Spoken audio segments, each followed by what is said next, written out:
November 10th, happy birthday, Marine Corps, happy birthday to me. This is my first official date. I was invited as a date to the Marine Ball. Why did you, and then Chaps, by the way, who just like weaseled in because like, oh, I'm in the Marines, I have a Purple Heart. He just said something about a victor, a bronze star. Why the invitation and tell the background, all that stuff? Because I don't get invited by dudes. Everyone's like, you going with a dude or a girl? I'm like, I'm going with a dude. Yeah, believe me, it was, I got a lot of skepticism from my fellow Marines too that I invite two dudes. I've been following Barstool since I was literally a kid. My brother and pretty much everybody used to get the newspaper, so it's my last ball, so I figured why not go out with a bang and go out with the Barstool. We will document the event and pay tribute to everyone who serves, myself, Chaps, and Ryan. Hoorah, not to be confused with hoorah. Hoorah is what the Army does. We are Marines, hoorah. Okay, let's enjoy the night. So, Sergeant Major, whenever you come to a ball, what are the things that you look forward to? The camaraderie, the history, the tradition. You know, what makes the Marine Corps different, in my opinion, is our professional requirement to uphold, understand our history, traditions, customs, and courtesies.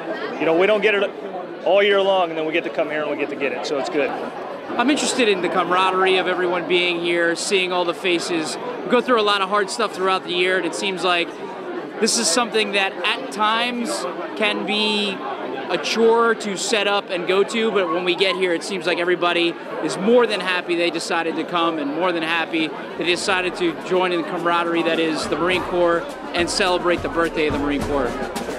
So I'm here with Sergeant John Smallwood. What kind of job do you have in the Marine Corps? So basically what I do is I work on the airframe of F-18. So basically anything you see on the jet, I work on. So I know that without air, I'm kind of fucked, right? That's real. Like, I'm glad you understand that. I mean, it's kind of a big deal. Most of the grunts or whatever, like, they don't really understand that, but it's pretty a big deal. Can you kind of explain to people that have never been to it before what it feels like whenever you see your lieutenant colonel start like doing the Dougie or the Weekend at Bernie? I mean, obviously, like, when that goes down, it's just like the party started. Like, that's just setting the tone for everyone else to, like, throw down. It's real. On Monday morning when we go back to work, everything's completely different, so it's a good time. I hired that guy over there who's not wearing any medals. He's got a Purple Heart.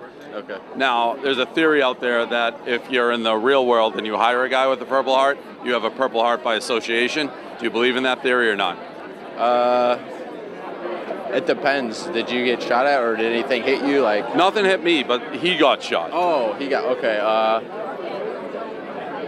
I don't know. Probably not. It's up to him. Is he okay with that? He is. He gave me. He said it was. Oh, if he's okay with it, then it's okay. Okay. He was in combat. Where were you? Fallujah. Okay. Running by a window and didn't duck. Like he just ran upright, like me and you running straight up. Yeah, yeah. How would you rate those tactics then? Do you deserve a Purple Heart if you get shot when you ignore Rule 1 in the rule book? I think he deserves it because he's running around kicking down doors and it's kind of second nature. He's probably got a lot of adrenaline, so.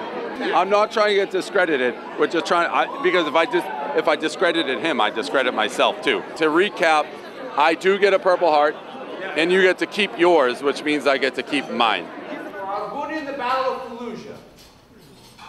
There was a man that I met shortly after I had met my wife, and his name was Jack Sims. Jack Sims was the greatest Marine that I've ever known. Jack Sims sat by a man named Ron in the battlefield that was known as Iwo Jima. During Iwo Jima, he sat there for days on end in a position of battle, going after it every day. He didn't want the recognition, and in fact, whenever he was a young Marine, and I say young Marine, meaning that he was 84 years old, I was a sergeant of Marines. When he first met me, he stood at the position of parade rest and said that I can't talk to you, Sergeant, because I'm a corporal, unless I'm at the position of parade rest. This is a man that was in the Battle of Iwo Jima. He died this week at the age of 89. He is the representation of all that is great in the Marine Corps. So while you're drinking tonight, as you should, because we started in a little place called Tun Tavern, raise your glasses and drink to the legacy that is Corporal Sims. Thank you very much, and Semper Fidelis.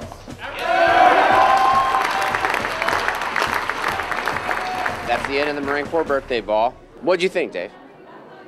I mean, it's great. It was honestly an honor to be here. It was an honor when Ryan invited me to be here.